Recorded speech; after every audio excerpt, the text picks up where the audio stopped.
Hey, what up, what up, what up, what up, man? Thank y'all for joining me and welcome back to the big house.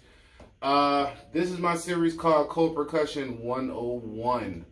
We're in this virtual world now, so I think everybody may need some help trying to teach their students with some things to do. And I actually have a percussion class, so I'm going to help out with that as well. The previous video we did with Chord Percussion 101 was stick grip, hand positions. This time we're actually going to work on striking the pad. Alright, so I have my on-stage sticks right here. If you need some, if you're an instructor and you need some for your students at the school, the link is in the description below. Nice little cost-effective sticks that's not going to kill your budget, your classroom budget or anything, and you could buy them in bulk. And I also have my Mapex pad here that I received from my Mapex bell kit that has a set of bells, it has the mallets, it has the stands. Then the bell kit I have actually came with the snare drum as well, a little 13-inch piccolo snare. Pretty decent, nice for my middle school kids when it's time for concert season. So let's get that out the way. If you don't have a pad, if you have your sticks, grab your sticks. If you don't have a pad, don't feel bad. I'm just rhyming today, I don't know why. If you don't have a pad, don't feel bad. Go to the room, go somewhere, go whatever. Find an old pillow. The one thing that I always say to tell my students is that, you know, if you don't have a pad, I prefer you to use a pillow anyway. That way you get the gist of actually what it feels like to use your fingers when we start getting to rudiments. So, that being said, let's get into the lesson. This lesson, striking the pad, we're going to start with our match grip like we did the last time with the, like I explained the last time in my previous video. Match grip, doing exactly what each other is doing. So I'm actually going to use one stick for right now.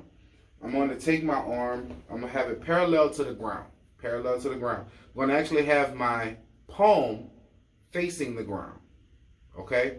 I'm going to have my palm facing the ground. I feel that this is a better way for when you actually open your fingers and using your wrist, it's already in that same motion. Instead of going to the side, trying to do it like that.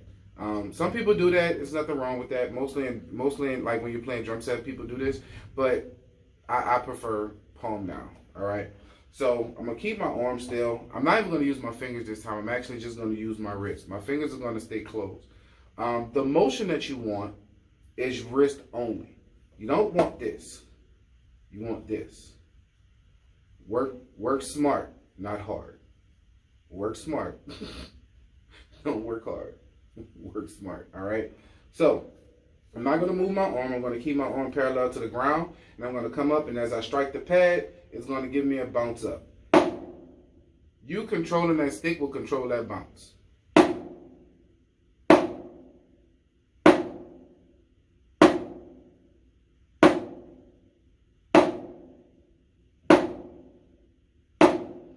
All right, this time, I'm going to use my wrist and my fingers. My wrist and my fingers this time. All right, we're going to open up. As I open up, you see my wrist up. You see my arm still parallel. And I strike. Gives me a little bit more velocity. Come up. Come up. Come up. And as you strike, you should be able to catch that stick as it hits the pad. All right. Now I'm going to do it with my left hand. Left hand, I'm going to do it without opening my fingers or doing anything right now. I'm just going to use my wrist strictly for my left hand. Now I'm going to have to stretch my hand over this big body I got. I'm going to stretch it over here. I'm going to keep my arm still parallel to the ground. Parallel to the ground if you're sitting down. I'm going to come up, strike.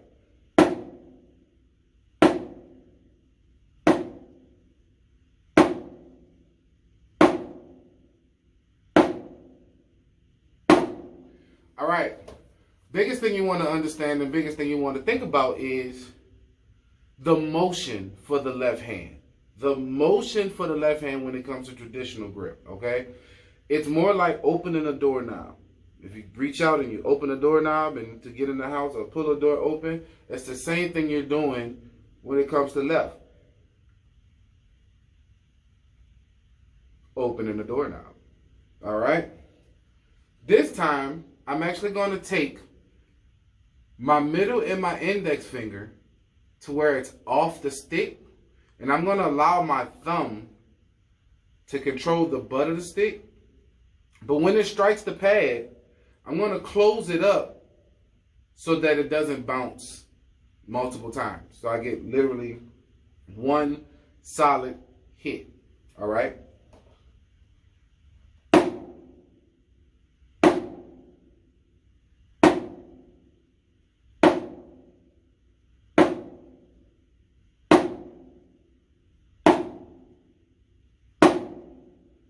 Now I still move my wrist just a little bit. I didn't keep it still. I still had to move it to get that doorknob effect. I still had to move it so I could strike. But I gave a little bit more looseness to my fingers. I'm letting my fingers off just a little bit. Just so we have that pop. Alright? Now, the next thing I'm actually going to show you with the left hand is something, since I'm a marching band instructor down here, I'm kind of keen more to marching band type stuff. But it's just another observation of things that you may notice when you're practicing and how you're practicing. Some people may not be sitting down like I am. Some people may be standing up or whatever. And if you're standing up, that's fine. But I also want you to make notice that when you're in traditional grip with your left hand, you're going to come up.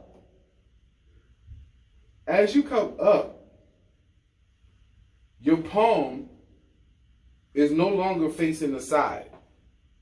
Your palm is no longer facing the side, okay? Now your palm comes up to where it's actually facing you and you're looking at it. Stick is up, your palm is up.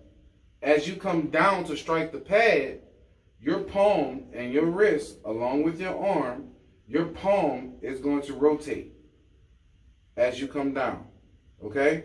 We'll do it again. Palm is here, 1, 2, 3. One more time, palm is here, 1, 2, 3. And I hit the pad, all right? So I'm gonna do it in one motion.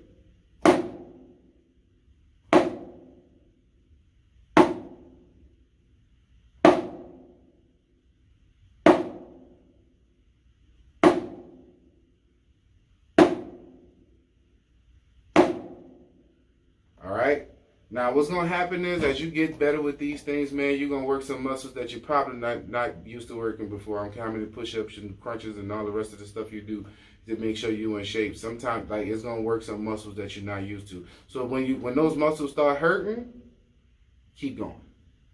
It's only going to make you better. It's only going to make you more resilient to not necessarily the pain. It won't even hurt anymore. It'll be able to last a little bit longer as far as your playing wise. All right?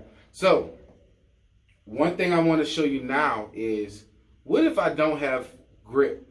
What if my fingers are not there? What happens if I just let my fingers do whatever I want them to do and not necessarily touch anything? All right, what happens with that? What happens with that? Let's see.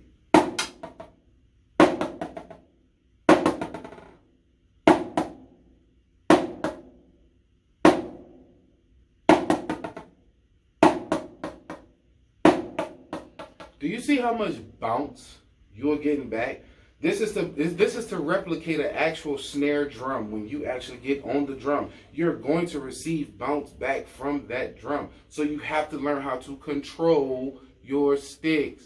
Your sticks aren't anything but an extension of your hands and your fingers. That's it.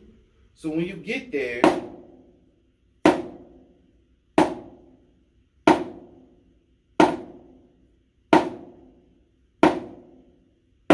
let's see about the left hand. What if I just let the left hand go?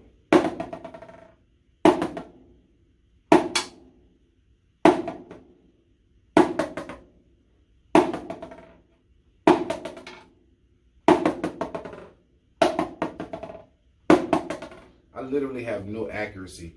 I can't even stay in the middle of the pad. Like, and even if I do hit the middle of the pad, I'm coming all the way to the side, which I don't even need to come all the way to the side. That makes no sense. Control it, man.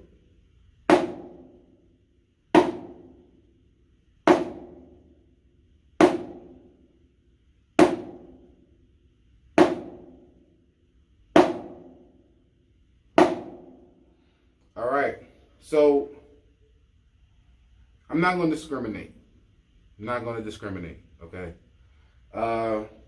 We got some people that are left-handed. I call this the right-handed way. We got some people that are actually left-handed that like to flip it the opposite way. This is not necessarily wrong, but if you're getting to a situation to where you have to be uniform, 9 times out of 10, everybody will be this way. Okay? 9 times out of 10, everybody will be this way. So, but I'm gonna do it the other way for my left-handed people. For everybody that's left-handed, I'm gonna do it this way because you never know when you start playing drum set. Some people like to go left over right. I like to do right over left because that's just the way I was taught. Some people like to do left over right. You never know. So let's see if I can do it with y'all or try to do it with y'all. This is probably gonna feel really, really weird, but we'll see. Let's see what happens.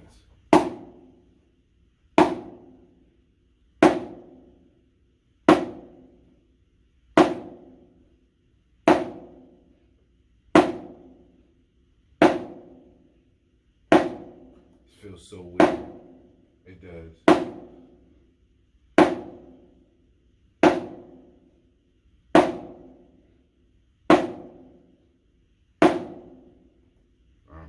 That's the best we gonna have to do right now. It feels weird, but I'm not gonna discriminate, man. You know what I'm saying? Like we're gonna make sure everybody's taken care of when it comes to this. All right. So before we leave, let's run over the things that you can practice on your own. And remember, when you practice, look in the mirror. When you practice, look in the mirror. It doesn't hurt to help to see what you look like. And at the same time, it gives you an opportunity to not necessarily look at the pad while you're playing, but look up.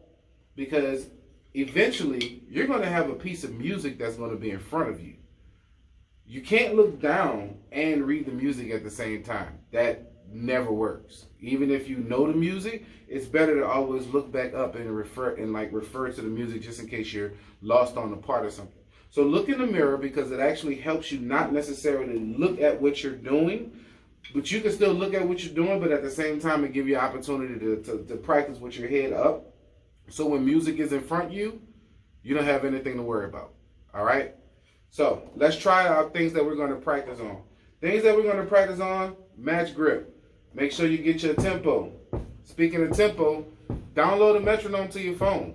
A metronome is what you really need, especially as a percussionist. You're supposed to know how fast you're doing things. You want to know the tempo that you're doing things. So it's a digital age. You can download it on your phone from the Google Play Store or the Apple App Store or whatever. You know what I'm saying? Like, it's free. Like, just download it to your phone. All right? So, this is my tempo. If you want to play with me, please feel free to play with me. I'd rather you get this done with me. You know what I'm saying? Before you get to... I got stuff falling behind me and everything. Jesus. 1, 2, ready, go, and...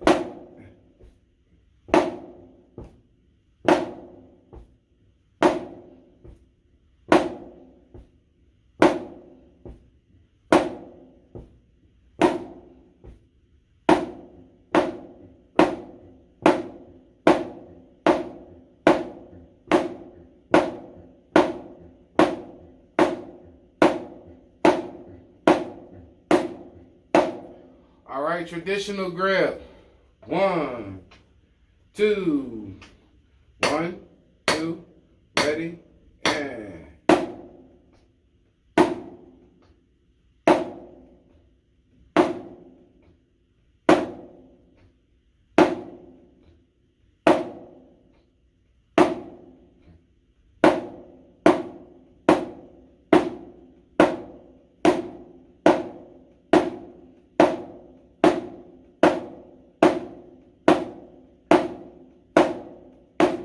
All right, we're actually gonna do traditional grip left hand. Ready? 1, 2, ready, and.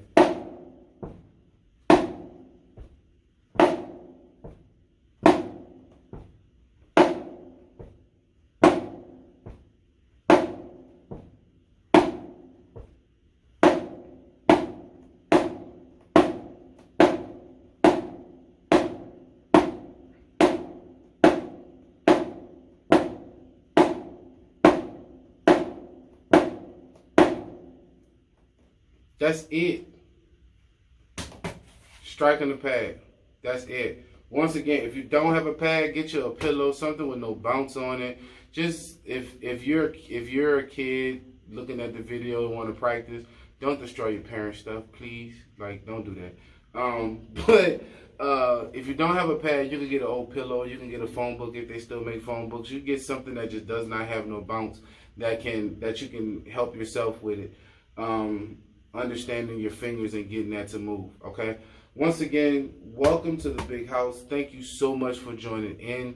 I appreciate everyone that's viewing. If you like the video, hit like, subscribe. I think it's over here somewhere. I'm not exactly sure. I'm just pointing down here because everything is down here that you need to keep seeing videos from your boy. All right, but yeah, nah, for real. Leave your comments. Let me know if it's something you want me to touch on. If it's something you need any more explanation on, it's perfectly fine with me. And those things that I'm using will be in the description below. Once again, this is from the Mapex Bell Kit. These are on stage sticks, something just for educators or people that are really serious about, you know what I'm saying, doing some stuff. Invest in your craft, man. Invest in your craft. Thank y'all for joining. See y'all at the next Percussion 101 lesson.